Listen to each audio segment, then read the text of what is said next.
Welcome OSRC with raw YouTube channel. आज के lecture में हम पोर्ट नॉकिंग के ऊपर काम करेंगे, हैंड्स ऑन करेंगे और आपका पूरा एक सिनेरियो बेस वर्क करेंगे इसके ऊपर। बेसिकली पोर्ट नॉकिंग होती क्या है? आप जब मोस्टली ये यूज़ की जाती है SSH के ऊपर रिमोट सेशन लेने के लिए।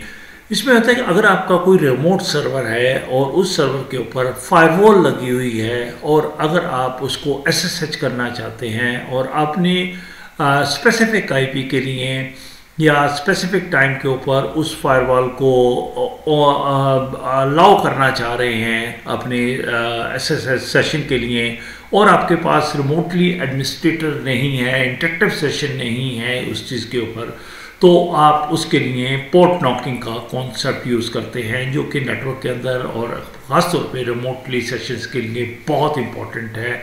सिक्योरिटी पॉइंट ऑफ व्यू से आप इसको इम्प्लीमेंट कर सकते हैं उस चीज़ के ऊपर। इसके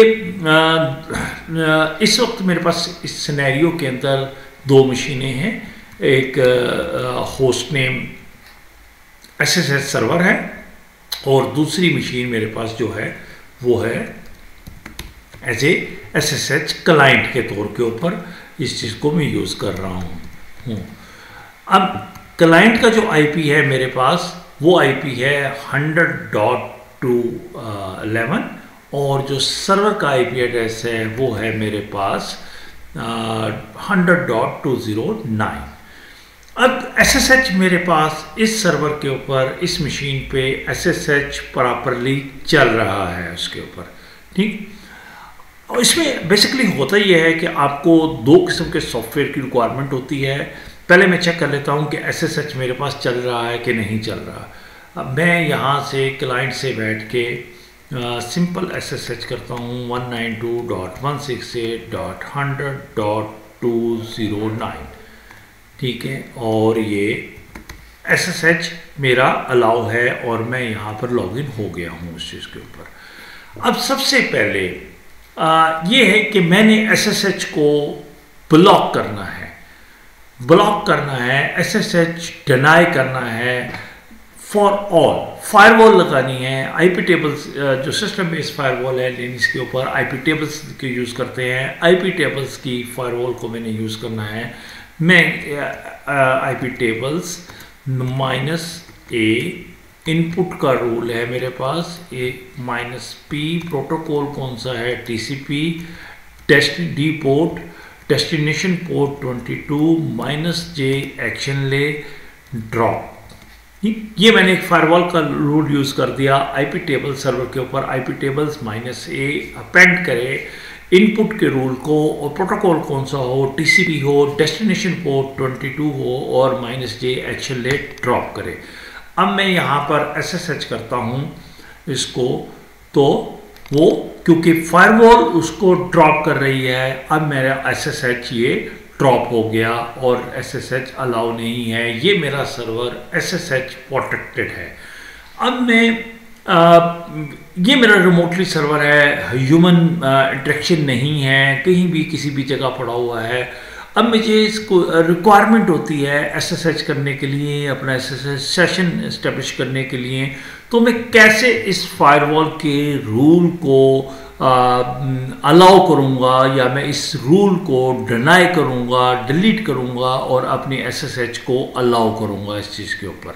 एक स्पेसिफिक IP एड्रेस को, जो मेरा IP एड्रेस या जो मेरा नेटवर्क है, जो मेरा क्लाइंट है जिससे मैं SSH करना चाह रहा हूँ, उसको मैं अलाउ करूँगा उस चीज़ के ऊपर। इसके लिए यूज़ की जाती है पोर्ट नॉकिंग।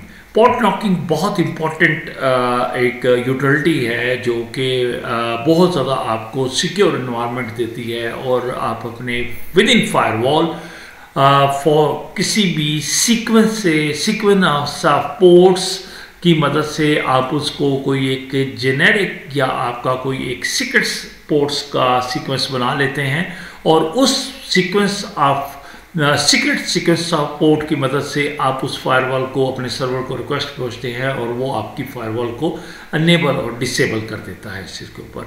इसके दो सॉफ्टवेयर हैं। पहले मैं इसको सर्वर करना चाह रहा हूँ। सर्वर करने के लिए मेरे पास जो है इसका पैकेज जो होता है वो होता है knock.server के नाम से। ये मैंने डाउनलोड किया है, आप इसको डाउनलोड कर लें या इंस्टॉल कर लें। rpm-ivh knock servers, ये मैंने इंस्टॉल किया। इंस्टॉल होते के साथ ही etc के अंदर आपका knock के नाम से एक फाइल आ जाती है और इस फाइल के अंदर आप जाके कॉन्फ़िगर करते हैं। बेसिकली ये मैंने पहले ही एक कॉन्फ़िगर की हुई है कि जो मैं यहाँ से इसको पूरे को कॉपी कर लेता हूँ। ये कॉन्फ़िगरेशन फाइल है जो हमने उसके अंदर डालनी होती है। ये कॉन्फ़िगरेशन फाइल मैंने कॉपी की हुई है, ये मैं कॉपी किया और मैं जाके एक्चुअल फाइल के अंदर etc के अंदर knock.conf में जाके मैं इन तमाम को डिलीट करता हूँ और जो मैंने कॉन्फ़िगरेशन की हुई है वो कॉन्फ़िगरेशन मैं इसके अंदर ऐड कर देता हूँ। अब इस कॉन्फ़िगरेशन का जो ये कॉन्फ़िगरेशन है इसमें क्या है ऑप्शंस। सबसे पहले कि मेरा वो लॉग फाइल क्रिएट करे, कहाँ पर लॉग करे, वॉर लॉग के अंदर knock.log के नाम से एक फ़ाइल बनाई, उस फाइल में जाके मेरे तमाम लॉग शो करे। ओपन SSH, अगर मैंने SSH को ओपन करना है, उस फायरवॉल को इनेबल करना है, क्योंकि फायरवॉल लगी हुई है इसके ऊपर, उसको इनेबल करना है, तो ये मैंने 3 सीक्वेंस ऑफ पोर्ट्स बनाया है। ये कोई भी बना सकते हैं, आप 4 भी बना सकते हैं, 5 भी बना सकते हैं, जितने भी आप 4 डिजिट बना सकते हैं, 5 डिजिट बना सकते हैं, 3 डिजिट्स बना सकते हैं, जो भी डिजिट्स आप बनाना चाहें वो बना सकते हैं। यानी मैंने 5 इस सीक्वेंस को मस्ट है ये फॉलो कीजिएगा। मैंने 5040, 6010 और 6500 ये 3 सीक्वेंस है मेरे पोर्ट की इस चीज़ के ऊपर, जो मेरा एक सीक्रेट्स की है, जो मैं जिसकी वजह से मैंने इस फायरवॉल को अलाउ कराना है, किसी स्पेसिफिक कमांड को रन करना है। सीक्वेंस टाइम आउट इसका 30 है, 30 सेकेंड्स के लिए है और ये TCP फ्लैग्स की सिंक्रोनाइजेशन के करेगा। अगर ये सीक्वेंस वो मैच करता है तो वो कौन सी कमांड चलाए, एसपिन के अंदर IP टेबल -i यानी इंसर्ट करे इनपुट के रूल को सोर्स हो ये IP एड्रेस, जिस IP एड्रेस से भी मैं रिक्वेस्ट फेंक रहा हूं उस IP एड्रेस को अलाउ करे। प्रोटोकॉल -p प्रोटोकॉल कौन सा यूज करे, TCP और -d डेस्टिनेशन पोर्ट 22 हो, -j एक्शन ले एक्सेप्ट करे। हालांकि मैंने वहां पर फायरवॉल में जेनेरिक रूल के ऊपर मैंने डिनाई किया हुआ है और ये रूल मेरा लग जाए, जो ही मैं ये सीक्वेंस दूं तो वो इनपुट के रूल को इस IP address $sign IP address के साथ, मतलब है जिस भी IP एड्रेस से, अगर मेरा क्लाइंट का IP एड्रेस डिफाइन नहीं है, वेरी कर रहा है, तो मैं इस जेनेरिक को यूज करूंगा, आपका परसेंटेज IP और परसेंटेज जो भी होगा उसको वो अलाउ करेगा उसके थ्रू।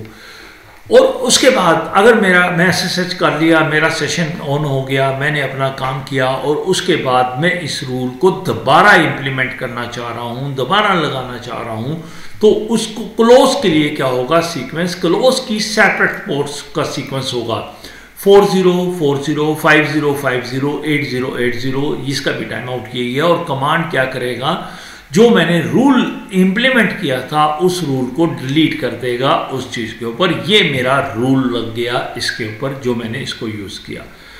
मैं इसको सेव किया, सेव करने के बाद systemctl restart knock d, मैंने सर्विस को रीस्टार्ट कर दिया। सॉरी, इससे पहले आपको एक और sysconfig के अंदर knock के अंदर आपको अपना इंटरफेस बताना पड़ता है कि आपका इंटरफेस क्या है। अब मेरा मैं सबसे पहले चेक कर लूँ कि मेरा इंटरफेस किस इंटरफेस के ऊपर SSH लिसन कर रहा है। मेरा ENS33 इंटरफेस है। knock के etc के अंदर sysconfig के अंदर knock की एक फाइल होती है। इसके अंदर आपको ऑप्शन में जाके -i और ENS33 आपका इंटरफेस बताना पड़ता है कि किस इंटरफेस के लिए आप ये काम कर रहे हैं। और मैं अब इस सर्विस को रिस्टार्ट करूंगा तो ये मेरी सर्विस knock की सर्विस मेरे पास ओके हो गई है। इट्स मीन सर्वर साइड के ऊपर मैंने नॉकिंग कॉन्फ़िगर कर दी और मैं इसका अगर लॉग चेक करना चाह रहा हूँ वॉर लॉग, और ये मैंने नॉक लॉग के नाम से बनाया था, तो यहाँ पर ये आपका लॉग का आ गया। अब मैं क्लाइंट साइड के ऊपर है, क्लाइंट साइड के ऊपर जो होता है आपका नॉक का पैकेज डालना पड़ता है। नॉक की कमांड के लिए आपको एक सॉफ्टवेयर डालना पड़ता है, इसको आप यम से डाल सकते हैं, यम नॉक।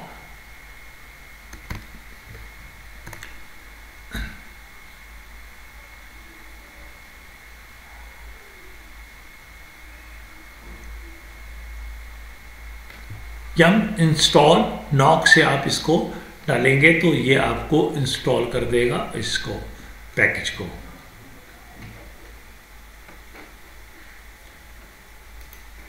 या इससे भी यम इंस्टॉल नॉक, अदरवाइज आपके पास ये मैंने एक ये कमांड है, इस कमांड से भी आप डायरेक्टली इसको इंस्टॉल कर सकते हैं। इसको अगर यम आपका नहीं चल रहा, बाज़ औक़ात किसी भी उसमें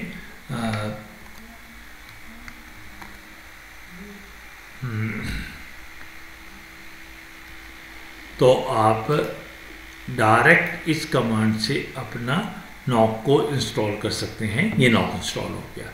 अब इसमें होता ये है कि आपने कैसे उस चीज़ को यानी कि वेरीफाई करना है उन चीज़ों को उस चीज़ के ऊपर, कि अगर आपको ये कमांड चलानी पड़ेगी कि जो ओपन करने के लिए पोर्ट्स थी हमारे पास, कौन सी पोर्ट थी ओपन करने के लिए, उसको SSH करने के लिए। अब अगर मैं SSH करता हूँ 192.168.100.209 तो वो SSH ब्लॉक है क्योंकि उसकी सर्विसेज लगी हुई है। अब मैं ये चीज़ है कि ये मैं एक रिक्वेस्ट फेंकूँगा इसके ऊपर 209 IP के ऊपर, मेरी कौन सी पोर्ट थी। मैं अगर इसको यहाँ पर 1 मिनट के लिए चेक कर लूँ कि ETC के अंदर knock.conf कौन सी थी, 5040, 6010 और 6500 ओपन करने के लिए, 5040, 6010 और 6500। मैं अगर आप इसको करता हूँ और यहाँ से मैं इसका लॉग भी इनेबल कर देता हूँ, तो ये मैंने इसको चलाया और इधर मैं देखता हूँ ये लॉग उसने ये फायरवॉल इम्प्लीमेंट कर दी इसके ऊपर। अब मैं SSH करता हूँ तो वो उसने मुझे SSH अलाउ कर दिया, ठीक है। हालांकि वो फायरवॉल लगी हुई थी और उसने सिर्फ इस नॉक के सीक्वेंस के साथ ये SSH उसने अलाउ कर दिया मुझे उस चीज़ के ऊपर। और अब मैंने जो भी काम करना है, जो काम रिमोटली किया, उसके बाद मैं अब इसको लॉग आउट करता हूँ। तो लॉग आउट करने के बाद मैं इस कमांड को दोबारा से, क्योंकि अब सिर्फ और सिर्फ अगर आप एक चीज़ को देखें कि IP tables minus capital L अगर मैं चेक करता हूँ तो इसने ये 2 रूल्स लगाए हुए हैं, यानी एक ड्रॉप एनीवेयर है, लेकिन क्योंकि मैंने इस नेटवर्क से इस IP एड्रेस से चलाया था तो इसको उसने अलाउ कर दिया। इट्स मीन ये IP इसको में अलाउ है। अब होता यह है कि अगर मैं इसको अलाउ कर भी दूं, वैसे भी अगर आप फायरवॉल के अंदर किसी भी अपने रिमोट IPs को अलाउ कर भी देते हैं तो IP स्पूफिंग या मैक स्पूफिंग या उसकी वजह से आपका सोर्स बन सकता है। अब मैं ये रूल डिनाई करूँगा, डिलीट करूँगा उस चीज़ के ऊपर। डिलीट करने के लिए अब कौन सी कमांड है मेरे पास, अगर मैं उसको देखूं कि मैंने कौन सी मेरी पोर्ट थी, मेरी पोर्ट थी 4040, 5050 और 8080, ठीक है।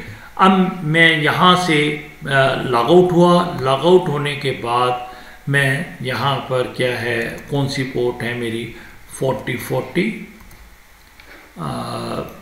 5050, 8080, 5050 और 8080।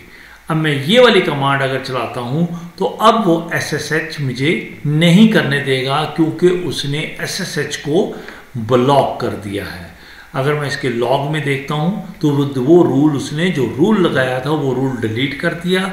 और अगर मैं IP टेबल्स -L की मदद से चेक करता हूँ तो अब ये देखिएगा कि वो रूल, जो पहले रूल लगा हुआ था, वो रूल उसने डिलीट कर दिया।